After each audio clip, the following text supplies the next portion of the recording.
est bel et bien oublié. Vous vous êtes remis à manger, à boire, à pisser, à chier, vous trottinez dans vos baskets à la mode. Vous écrivez, Seigneur, et vous aspirez à vous faire traduire. Ne croyant en rien, dites-vous, mais plein de ferveur. Avec vos yeux pleins d'espoir, mon bonhomme. Oui, c'est doux. Ne mentez pas, vous attendez. Vous espérez encore, bourrique que vous êtes. Et chaque soir, vous allez au lit en pensant, elle peut changer un jour, repenser au passé, revenir sur ses pas. Ça arrive dans la vie, pas seulement au cinéma. Le glorieux comeback avec Palavision, son Dolby, Coca-Cola et Popcorn. Vous attendez un happy end, ça c'est tout. Vous attendez. Oui, c'est vrai. J'attends. Bien moi, ce jour de janvier, le 17 janvier exactement, il y a 3 ans, quand vous m'avez rencontré sur le palier. Je vous ai dit bonjour, monsieur. Je ne vous ai pas répondu parce que je ne vous ai pas entendu. Vous ne m'avez pas, vous, non plus. Non. Mon corps était ailleurs. Mon cœur aussi. Ce jour-là, je n'étais qu'un zombie, Salcedo. Une épave, en manteau d'Astrakhan, bottes en cuir de Suède et toque du Caucase. Des cadeaux que j'avais reçus de lui et que je mettais pour le faire rire. Ce jour-là, je m'attendais absurdement au miracle. Si je me déguise en ours de Sibérie, comme il aimait dire, peut-être sourira-t-il encore. Peut-être son mal passera-t-il. Son mal. Je l'avais vu dépérir jour après jour, sans que rien ne puisse lui servir de bouée de sauvetage. Vous avez eu de la chance, c'est oui. Votre femme vous a quitté d'un jour à l'autre, sans que vous sachiez encore pourquoi. Une nuit, le ciel vous tombe sur la tête, et vous vous réveillez en hurlant. Mais moi, j'ai vu s'éteindre, dans la douleur, dans l'horreur et dans l'angoisse, celui qui était fait pour la vie, celui qui détestait les départs. Tout fondait, s'abîmait, périssait, disparaissait en lui. Il ne restait que le regard. Ces yeux d'enfant famélique qui ne comprennent pas que la mort puisse l'oublier dans son lit de malade. Je tenais sa main transparente et fragile entre les miennes et pendant des heures et des heures, je disais n'importe quoi pour lui remonter le moral. Dieu, quelle horrible phrase. Lui remonter le moral.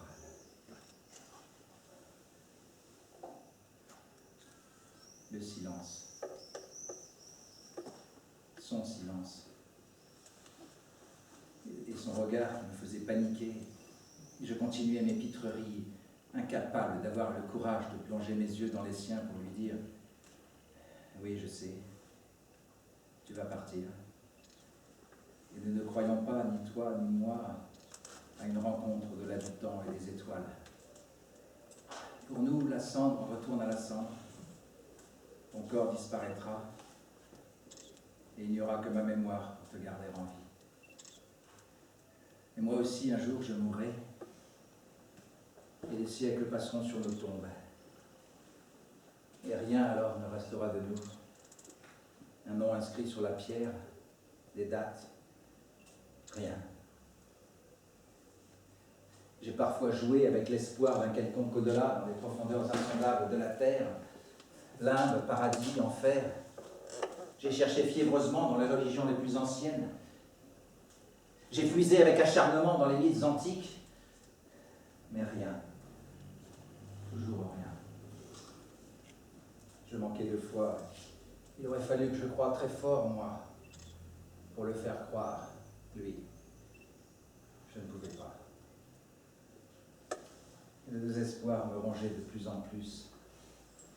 Moi, l'homme joue pleine, le bien portant, le survivant.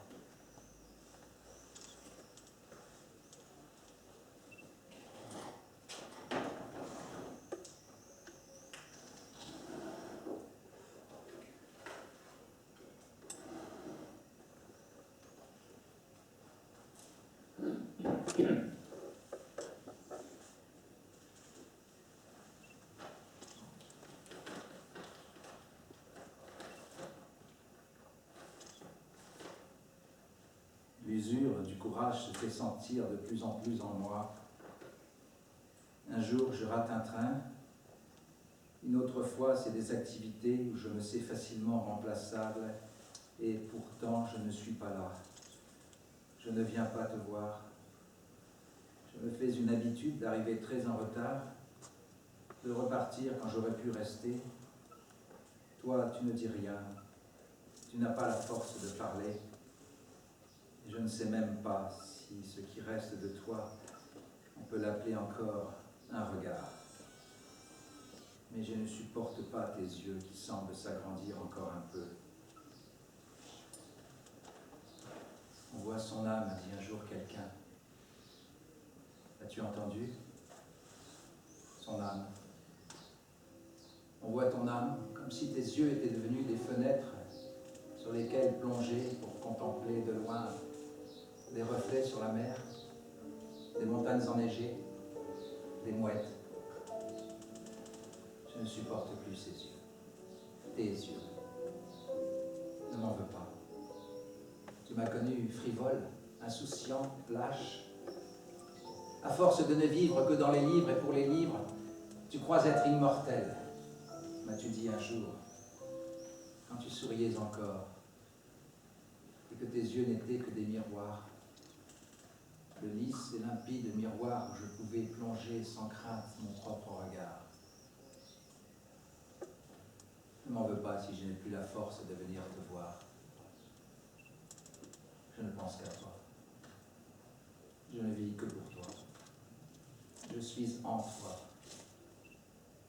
Mais pour que tu vives avec ce rayonnement de jeunesse et de beauté qui était le tien, il ne faut pas que je regarde ces yeux qui ne t'appartiennent plus. Pardonne ma futilité comme tu as su la pardonner tant de fois. Ne m'en veux pas si je t'abandonne. Épargne-moi l'épouvante d'être témoin de cette mort qui ronge, pourrit, dégrade jusqu'à la nausée le peu de chair qui reste encore en vie et quelques gouttes de sang. Puis, un jour, ce jour du 17 janvier, je me suis réveillé lucide malgré les douzaines de comprimés avalés la veille pour essayer de dormir. Lucide et heureux. Une idée?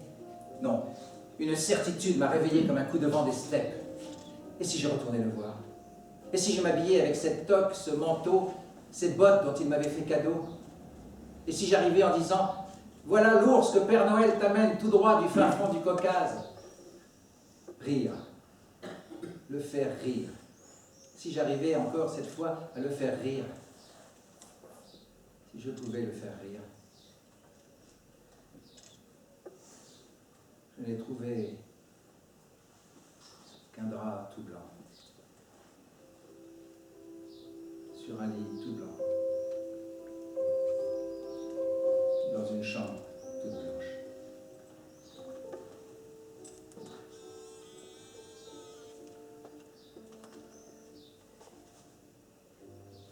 Vous êtes encore là?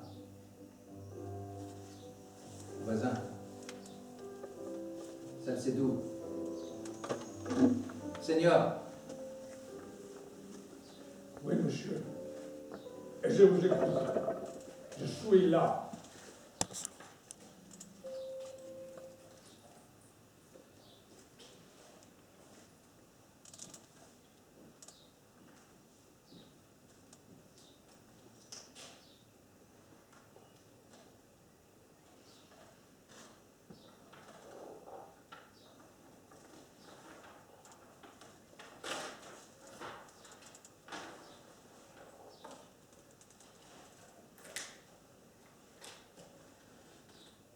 Et si nous commencions notre travail?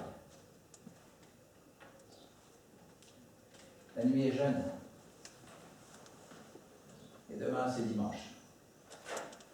Oui, monsieur. Dimanche. Le jour du Seigneur.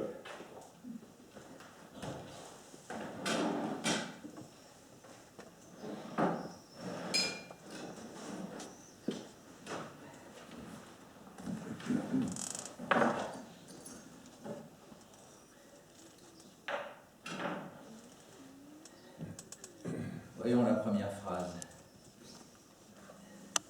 De tous les malheurs que j'ai connus dans ma vie, aucun